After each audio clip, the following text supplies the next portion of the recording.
Naquele tempo, Jesus tomou consigo Pedro, Tiago e João e subiu só com eles para um lugar retirado num alto monte e transfigurou-se diante deles.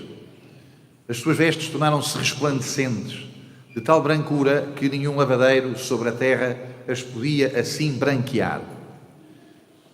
Apareceram-lhes Elias e Moisés conversando com Jesus.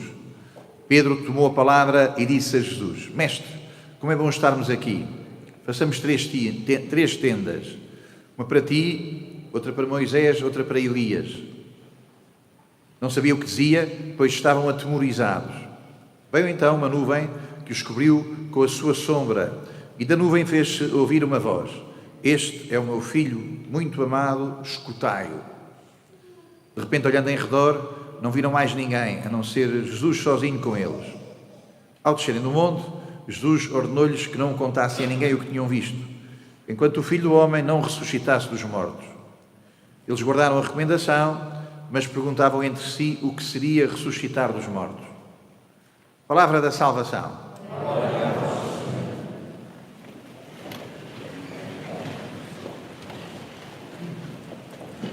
Bem-vindo à Santa Missa. Já para pessoas que desejarem, há aqui assim nesta capela para onde estou a apontar, a capela de São José, há ali lugares, umas cadeirinhas para se poderem sentar. Na estrutura da liturgia, da maneira como a Igreja organiza a liturgia, celebra a liturgia, organiza a liturgia, lembrar, repetir que todos os anos na Quaresma ouvimos sempre no primeiro e segundo domingo da Quaresma, ouvimos sempre o texto sobre as tentações no domingo passado e este texto sobre a transfiguração no segundo domingo da Quaresma. Na versão de Mateus, Marcos, Lucas, todos os anos ouvimos no primeiro domingo e no segundo domingo estes textos que são, da maneira que são duas balizas para tudo o que aí vem.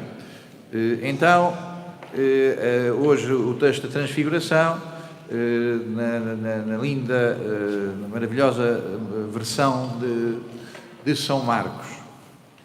Ainda assim, o texto mais complicado é o da primeira leitura e que cria dificuldades ao pregador. O que é que eu vou dizer? O que é que eu vou dizer? Fugi do texto. Daqueles dias, Deus quis pôr Abraão à prova, chamou e disse: Abraão. Ele respondeu: aqui estou. Deus disse: toma o teu filho, o teu único filho, a quem tanto amas, e vai à terra e oferece-o em holocausto e sacrifica-o. Percebemos que sacrificá-lo era pôr-lhe uma faca, passá-lo à espada, seria depois acrescentar, pô-lo em cima de um fogo e permitir que a criança ardesse. O que é que eu vou dizer? Podia não ter dito já o que disse, podia escapar à violência deste texto, que é horrível se o ouvirmos sem a priori, que é um texto escusado, que é um texto que devíamos ultrapassar, findar. Mas a Igreja coloca-nos este texto, desta vez no ano B, portanto, nos outros anos religiosos, no ano A e no ano C não se ouve, mas ainda assim, este ano vamos ouvi-lo aqui assim, e quem participar na Vigília Pascal, e queira Deus que participemos muitos na Vigília Pascal, o texto volta a ser repetido. A Igreja considera um texto central para apanharmos o que é essencial na nossa fé. Este é um texto horrível sobre sacrifícios de crianças, sobre mortes de crianças, e como é óbvio que tem aqui uma coisa particular, é que o texto apresenta-se como Deus mesmo a dizer: é Deus que pede esta tortura, é Deus que pede esta abominação ao Pai. Então, hipóteses perante este texto, vamos passar de fininho, bom, isto é o Antigo Testamento, o Antigo Testamento é antes de Jesus, Jesus vem com o amor, Jesus vem com o colo, com a ternura, com o conforto, e portanto tudo isto são textos arcaicos, ultrapassados, portanto são textos da noite dos tempos, que já não nos obrigam, que devem ser devidamente, devidamente furados, fazer um furinho e desvitalizar o texto e dizer que ele não tem assim tanta força como isso. O que é que a gente faz com isto? O que é que a gente faz com este texto? Escapamos-lhe e isso seria então indigno de nós. Não é um texto para crianças, não é um texto para pequeninos, se calhar também não é um texto que não devia ser ouvido por quem não reza. Por quem não reza. É um texto que não devia ser ouvido por quem reza pouco, por quem não reza o Pai Nosso todos os dias. E era um texto que não devia ser ouvido por quem não reza o Pai Nosso todos os dias. E, no entanto, a Igreja coloca este texto à frente destas pessoas todas, comigo, coloca este texto à frente de nós todos, na sua contundência. Naquele tempo Deus disse a Abraão: vem comigo, vamos fazer uma reunião. Naquele tempo Deus disse a Abraão: vem comigo, vamos passar um fim de semana a falar sobre estas coisas, a ver o que é que isto quer dizer. Naquele tempo Deus disse a Abraão: vem cá, está aqui o divã, deita-te aí, faz psicanálise para perceber o que é que são os teus traumas, os teus portanto, recalcamentos, o que é que está aí assim por resolver. Naquele tempo Deus disse, dá a Deus a Abraão esta ordem extremamente precisa e extremamente excruciante: agarra o teu filho, o teu único filho, e vem sacrificá-lo. Bom, estamos aqui perante qualquer coisa uma realidade, uma experiência de fé que é absolutamente essencial. A primeira coisa a chamar a atenção, porque é assim mesmo, chamar a atenção que este é um momento culminante de um caminho. Naquele dia Abraão foi à catequese, a primeira vez foi à catequese, sentou-se no meio da catequese e a catequista diz-lhe isto. Não foi isso. Não foi a primeira vez que foi à catequese, não foi a primeira vez que veio à missa. Há aqui um caminho do Abraão. Quem conhece os textos percebe que pelo menos há uns 15, 20 anos, demora 15, 20 anos, entre o começo do percurso do Abraão, quando Deus o chama para sair da sua terra, e este momento, que é o momento culminante do percurso do Abraão. Portanto, há toda uma preparação, há todo um crescimento, há todo um aprofundamento, até chegar a este momento. A primeira vez, Deus disse ao Abraão: deixa a tua terra, e desta vez também lhe diz: deixa o sítio onde estás e vai a uma montanha mais alta. Há aqui todo um percurso feito pelo Abraão. Muitas vezes com mais ou menos sucesso, com mais ou menos gosto de quem me ouve. Também chama a atenção por uma distinção, é que o cristianismo não é fundamentalmente uma moral. Nós não estamos aqui assim para termos comportamentos morais. Não estamos aqui assim porque, vindo à Igreja, temos comportamentos morais. Quem não vem à Igreja tem comportamentos imorais. Às vezes sim, outras vezes não. Há gente decente dentro da Igreja, há gente que não é decente, há gente decente fora da Igreja, há gente indecente fora da Igreja. A Igreja não existe para nos dar regras de trânsito, a Igreja não nos existe para dizer qual é que é o limite da velocidade. Então, estar aqui assim, estamos aqui com outro propósito, quer dizer, para sermos morais, diria que para sermos pessoas morais, isso começa por sermos pessoas decentes, pessoas que conversam com seriedade consigo mesmas para perceber o que é que devem fazer e o que é que não devem fazer. Este texto faz-nos uma distinção importante entre o que é a fé e aquilo que é a moral.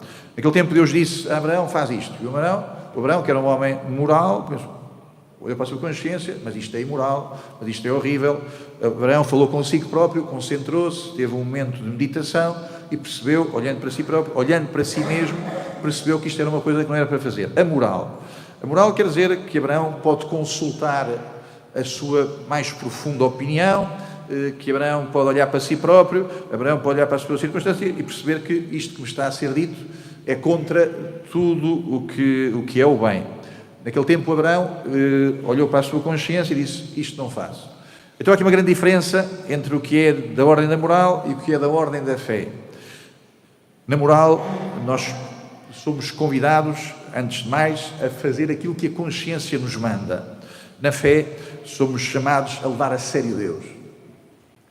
Na fé, somos chamados a levar muito a sério Deus. Muito para além daquilo que nós próprios pensamos, daquilo que nos apetece.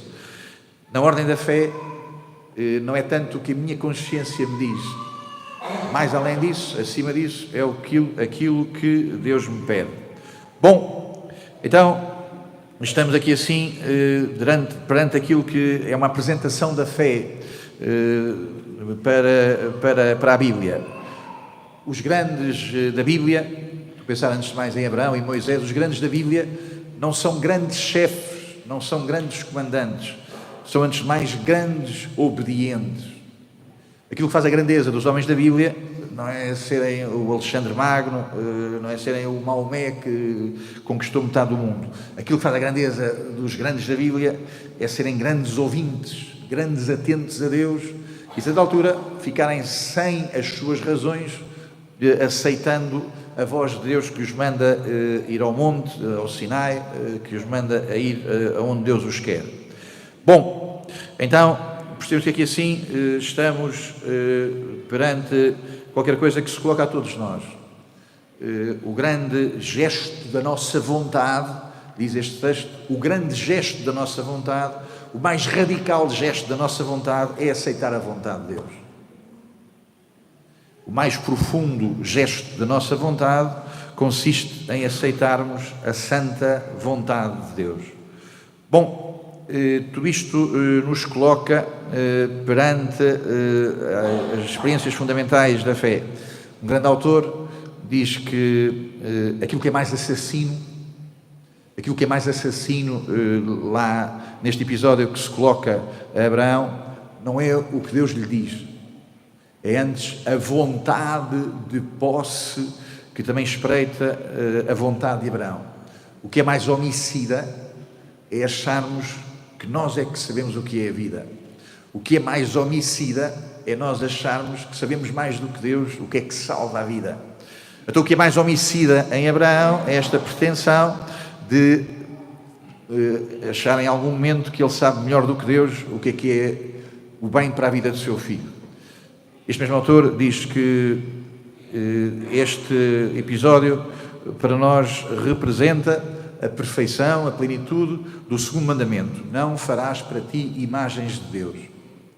Ter imagens de Deus é saber que se Deus existe, eu vou ter saúde. Se Deus existe, os meus filhos vão ter saúde. Se Deus existe, vai acontecer como eu quero. Se Deus existe, o que eu sonhei vai acontecer. A imagem de Deus, este desenho acerca de Deus, esta imaginação de que se Deus existe, as coisas vão acontecer segundo a minha imaginação. Se Deus existe, o meu sonho, o meu projeto vai acontecer como Deus quer. Então, este episódio serve para despir-nos das nossas desobediências ao segundo mandamento.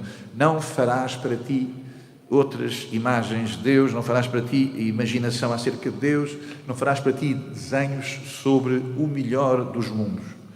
Naquele tempo Deus disse a Abraão, dá-me o teu filho, o teu único filho, e é disso mesmo que se trata, pôr nas mãos de Deus, aquilo que é mais nosso. Bom, Von Balthasar diz que Deus é perigoso. Eu podia dizer isso, mas tinha menos força. Von Balthasar diz que Deus é perigoso. Às vezes, tantas vezes, eu, na minha vida de padre, encontro-me com pessoas que dizem é preciso acreditar em algo. Pessoas que não vêm à igreja ou pessoas que não têm fé. Pois, eu percebo que as pessoas têm que ir à igreja e têm que acreditar em algo. As pessoas têm que acreditar em algo.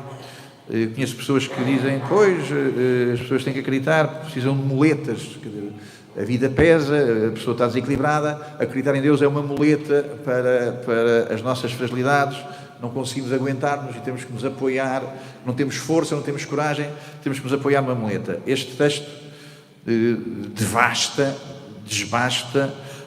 esse género de discursos tão medíocres. Não é acreditar em algo, é acreditar no Deus que diz, dá-me o teu filho, dá-me o teu único filho.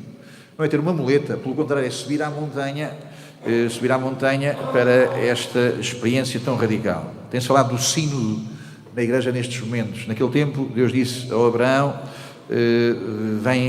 vem aqui assim, vamos ver televisão, vamos fazer sondagens, vamos ver o telejornal, vamos ver o que é que as pessoas dizem. Não, Deus diz ao Abraão, sobe a um lugar inacreditavelmente alto, sobre uma experiência apenas tua única. Ele vem com 2 criados, também isso tem um significado, vem com um burro, também isso tem um significado, mas Deus diz-lhe, deixa isso tudo para trás e vem mais alto ao encontro de mim. O sínodo é uma coisa de Deus, se é subirmos à vontade de Deus, subirmos à voz de Deus. O sínodo é um cautelismo dos homens, é uma fraude dos homens, se é apenas fazermos aquilo que na planície taticamente é mais vantajoso para que gostem de nós. O Abraão vai sozinho, uma experiência muito solitária, vai lá acima, a este lugar onde Deus o convoca para esta experiência de absoluto. Para esta experiência de absoluto. Porque é disso que se trata, a experiência de absoluto. Só poderemos conhecer Deus se obedecermos a Deus. Só poderemos conhecer Deus se, para além de tudo o que pensamos, há um momento em que entregamos para além de nós ao que nunca pensámos, ao que nunca percebemos. Ter fé, para além de tudo o que eu penso, tudo o que eu imagino, tudo o que eu percebo, chegar a este momento em que eu dou um passo para o que só tu sabes, para o que só o que tu conheces, para que só o que tu podes me dar a perceber, dar-me a iluminar. Então estamos aqui neste momento que é um momento, absoluto momento de fé. Não. Ter fé não é destruir. Deus é perigoso. Deus é um fogo devorador, diz a Bíblia muitas vezes.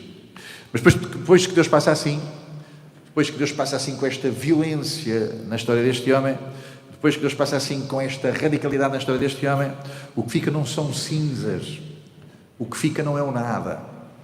Quando nós aprendemos a recusar Deus, quando nós começamos a ter truques para não aceitar Deus, isso sim, nessa altura, é que ficam aquelas coisas todas que são perturbantes, as depressões, as inseguranças, as insatisfações, chorar à esquerda e à direita, e se as coisas não acontecem como eu quero, começo logo a chorar, e se não aconteceu o que eu sonhei, estou logo deprimido, e tenho que vir logo uma terapia qualquer, outra e outra, porque a vida me é inconsequente. Quando Deus passa por nós, e passa com este fogo devorador, e quando Deus passa neste perigo, não surge o nada, vem o que nós chamamos a santidade. A santidade é essa experiência de que a força de Deus, o poder de Deus, a santa vontade de Deus passou de uma maneira tão poderosa sobre o coração do homem que o que fica não são as cinzas, o que fica não é o nada, o que fica é outra vida, é a vida de Deus. No final, não temos Abraão sozinho, no final percebemos que cresceu a comunhão. Está o Abraão, está o seu filho, está uma comunhão outra com Deus. Quando aceitamos a maneira como Deus passa pela vida assim, no final não fica cinzas, não fica nada, não fica o vazio, não ficam as angústias depressivas. No final de tudo, então, o que nos acontece a ver aqui assim é a santidade. É uma relação mais viva com Deus, é uma outra vida na vida de Abraão, na vida do seu filho. Bom, avanço, chamar a atenção para que o que aqui se nos apresenta é um desafio para todas as gerações. E, obviamente, todas as gerações se escandalizaram com este texto. Todas as gerações se escandalizaram com este texto. Ou ficamos com a ética, eu que sou uma pessoa reta, eu que sou uma pessoa consciente, eu que sou uma pessoa razoável, ou ficamos com a nossa ética, ou, ao contrário, o ato de fé leva-nos a qualquer coisa que é maior, E isso que é maior, então, é a relação com o próprio Deus. Abraão é sujeito a mais severa provação para que chegue a mais. Abraão é sujeito a mais severa provação para que ele chegue a mais, para que ele tenha mais na sua relação com Deus. Deus é o Deus da abundância, Deus é o Deus do mais, Deus é o Deus da santidade. Deus não é o Deus de termos a vida em condomínio fechado, seja que signifique isso o que queira significar. Chega ao Santo Evangelho, e portanto uma palavra sobre esta página tão bonita do Evangelho, que está exatamente no meio do Evangelho de São Marcos. Estão 330 versículos para trás, 330 versículos para a frente, quando começa este episódio. São Marcos coloca este episódio no centro do seu Evangelho. Há coisas estranhas nos dias que correm, portanto, o que está no Evangelho não é bem exatamente aquilo que eu li, portanto, esta versão que temos aqui assim é um pouco diferente. No Evangelho diz que apareceram-lhe Elias e Moisés, hoje aqui assim foi lido que apareceu, o que está aqui escrito e que eu não li, é que apareceram Moisés e Elias, quando o que está escrito no Evangelho é que apareceu Elias e Moisés. Marcos tem a grande preocupação de apresentar Jesus como um Elias em quem toda essa radicalidade de experiência de Deus acontece. Também faz falta aqui assim, na versão que ouvimos hoje, a introdução. Naquele tempo, 6 dias depois, Jesus tomou consigo Pedro, Tiago e João. O texto começa, lá na Bíblia está escrito 6 dias depois, Jesus tomou consigo Pedro, Tiago e João. Do que é que se trata? Percebe-se que há aqui assim da parte de Marcos a preocupação de estabelecer um paralelo com o livro do Êxodo. O Moisés também subiu à montanha com Arão e mais 2 irmãos, o Tiago e irmão de João, portanto também vão 3 como Moisés. O Moisés ficou com a cara brilhante, tinha que ter um véu. Há aqui um episódio de luz, Moisés recebe uma revelação de Deus. Portanto, há aqui toda uma preocupação de dizer que o que aconteceu parcialmente a Moisés acontece em plenitude aqui com Jesus. Mas creio que é relevante percebermos que há aqui qualquer coisa para nós, para a nossa vida, para o nosso hoje, ainda, penso eu, mais central que quer chamar a atenção. 6 dias depois da confissão de Pedro, quando Pedro disse a Jesus: Tu és o Messias, o Filho de Deus. 6 dias depois, no 7º dia, acontece então este episódio. Ao 7º dia, Deus descansou porque tinha criado o mundo. Portanto, há aqui também um ciclo de completude. Está completo o gesto que Jesus queria cumprir. E se ao 7º dia Deus descansou porque tinha criado o mundo, neste 7º dia também acontece uma espécie de recriação do mundo. E a recriação do mundo é percebermos quem é Jesus. É percebermos quem é Jesus. A recriação do mundo é termos a luz de Jesus. O mundo está recriado, percebemos tudo de novo, temos uma nova luz sobre tudo quando nos encontramos com Jesus. Então termino, de maneira que me parece possível, lembrar que temos a pequena luz da lanterna do telemóvel, temos as luzes das velas, temos a luz das fogueiras, temos a luz elétrica, temos a luz dos grandes holofotes, felizmente temos a luz do sol. Mas o que hoje o Evangelho nos diz é que há uma luz superior a todas que se chama transfiguração. Há uma luz que permite ver melhor do que tudo e se chama transfiguração. A transfiguração está em nós na fé. A fé é para vermos mais, a fé é para intensificar a inteligência. A fé é uma intensificação da inteligência. Com a luz a gente percebe as coisas, a luz esclarece as coisas, a luz ilumina as coisas. A fé permite-nos perceber tudo.